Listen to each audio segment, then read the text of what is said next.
తెలంగాణలో ఎండలు మండిపోతున్నాయి. రేపటి నుంచి ఉష్ణోగ్రతలు మరింత పెరిగే అవకాశం ఉందని వాతావరణ శాఖ అంచనా వేస్తోంది. వచ్చే 2 వారాల పాటు పొడి వాతావరణం ఉంటుందన్నారు వాతావరణ శాఖ అధికారులు. ఉత్తర తెలంగాణకు ఆరెంజ్ అలర్ట్ జారీ చేశారు. ఉష్ణోగ్రతలు పెరుగుతాయని ప్రజలు అప్రమత్తంగా ఉండాలని సూచిస్తున్నారు. తెలంగాణలో వెదర్ రిపోర్టుకు సంబంధించి వాతావరణ శాఖ అధికారి శ్రీనివాస్తో మా correspondent Susmitha face to face. రాష్ట్ర వ్యాప్తంగా ఎండలు మండిపోతూ ఉన్నాయి. అయితే వచ్చే 4 రోజుల పాటు మరింత పెరిగే అవకాశం ఉందని వాతావరణ శాఖ అధికారులు అయితే చెప్తున్నారు. అయితే దాని తగ్గట్టు కూడా హెచ్చరికలు జారీ చేయడం జరిగింది. అయితే ఇవాళ రేపు కూడా అక్కడక్కడ తేలికపాటి జల్లులు కురిసే అవకాశం ఉందని దానికి సంబంధించి కూడా అలర్ట్స్ అయితే జారీ చేశారు. సో రానున్న రోజుల్లో పూర్తిగా ఏ విధంగా వాతావరణ పరిస్థితులు ఉండే అవకాశం ఉంది అడిగి తెలుసుకునే ప్రయత్నం చేద్దాం. ప్రస్తుతం అంతా వాతావరణ శాఖ సీనియర్ అధికారి శ్రీనివాస్ గారు ఉన్నారు. అసలు మాట్లాడించే ప్రయత్నం చేద్దాం. సార్, రానున్న 4 రోజుల పాటు తెలంగాణ రాష్ట్రంలో వాతావరణ పరిస్థితులు ఏ విధంగా ఉండే అవకాశం ఉంది?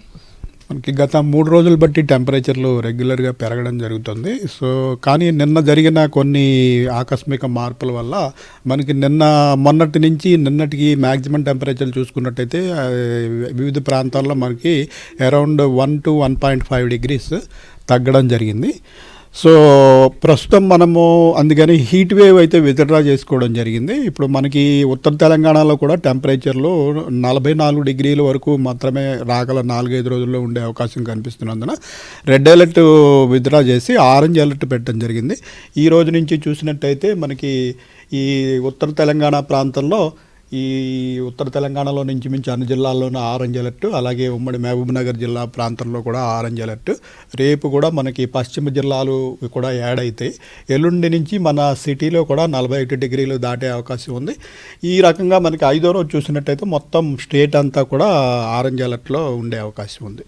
ఏం చేంజెస్ వచ్చేసారు ఉన్నట్టుండి కూడా రెడ్యూస్ అవ్వడానికి కారణం? మనకి ఈ వేసవి కాలంలో ఏంటంటే ఈ అనిశ్చిత పరిస్థితులు హై టెంపరేచర్లు ఉన్నప్పుడు సడన్ డైరెక్షన్ ఇన్ విండ్స్ వస్తాయి. మనకి విండ్స్ డైరెక్షన్ మనకి సడన్గా నార్త్ వెస్ట్ నుంచి విండ్స్ ఉన్నట్టయితే టెంపరేచర్లు గ్రాడ్యువల్గా పెరగడం అంటూ జరుగుతుంది. ఆ డైరెక్షన్లో మార్పు వచ్చి సడన్గా మనకి సౌత్ వెస్ట్ కాంపోనెంట్ కానీ ఇటు సదర్లీ విండ్స్ కానీ ఈస్టర్లీ విండ్స్ కానీ వచ్చినట్టయితే టెంపరేచర్లు ఫాల్ అవ్వడము, అలాగే క్యూములోనింబస్ యాక్టివిటీ కూడా ఉంటుంది. వర్షాలు పడే అవకాశం ఏమైనా ఉందా? మనకి కొద్దిగా చెదురుమదురు వర్షాలు ఈ వేసవకాలంలో అక్కడక్కడ పడతాయి. మనకి ప్రస్తుతం ఉన్న సినాప్టిక్ సిచ్యుయేషన్ ప్రకారం ఈ రోజు చూసినట్టయితే ఇటు కామారెడ్డి, మెదక్, సంగారెడ్డి, అలాగే మహబూబ్ నగర్, నాగర్ కర్నూలు, నల్గొండ జిల్లాల్లో కొద్దిపాటి జల్లులు పడే అవకాశం ఉంది. రేపు కూడా మనకి భద్రాద్రి కొత్తగూడెం, నల్గొండ, నాగర్ కర్నూలు, వనపర్తి ప్రాంతంలో కొద్దిపాటి జల్లులు పడే అవకాశం ఉంది. పూర్తిగా అంటే ఈ 5 days తర్వాత కూడా ఇదే విధంగా పొడి వాతావరణం కంటిన్యూ అయ్యి హీట్ వేవ్ అలర్ట్ ఏమైనా ఉండే అవకాశం ఉందా?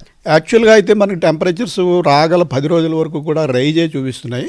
అయితే ఈ వేసవి కాలంలో వచ్చే మార్పులు ఏంటంటే చాలా క్విక్గా వస్తుంటాయి. మనకి టెంపరేచర్లు ఇలా హై టెంపరేచర్లు ఉన్నప్పుడు సడన్గా ఉపరితల వాతావరణంలో చేంజెస్ వచ్చి డైరెక్షన్స్లో మార్పులు వచ్చినట్టయితే మళ్ళీ మార్పులు ఉంటాయి. అదర్వైజ్ మనకి ఇదే ట్రెండ్ కొనసాగే అవకాశమే కనిపిస్తుంది. చూసాం కదా, వచ్చే 5 రోజుల పాటు కూడా గరిష్ట ఉష్ణోగ్రత నమోదయ్యే అవకాశం ఉందని కూడా వాతావరణ శాఖ అధికారులే చెప్తున్నారు. అయితే చెదురుముదురు వర్షాలు పడే అవకాశం ఉన్నట్టు కూడా చెప్తున్నారు. సో పూర్తిగా కూడా మాన్సూన్కి సంబంధించి ఏదైతే ఉందో క్యూములోనింబస్ మేఘాల కారణంగా అక్కడక్కడ మాత్రమే వర్షాలు పడే అవకాశం ఉన్నట్టు కూడా వాతావరణ శాఖ అధికారులు అయితే చెప్తూ ఉన్నారు. కెమెరా వెంకట్తో సుష్మిత, సాక్షి టీవీ, హైదరాబాద్.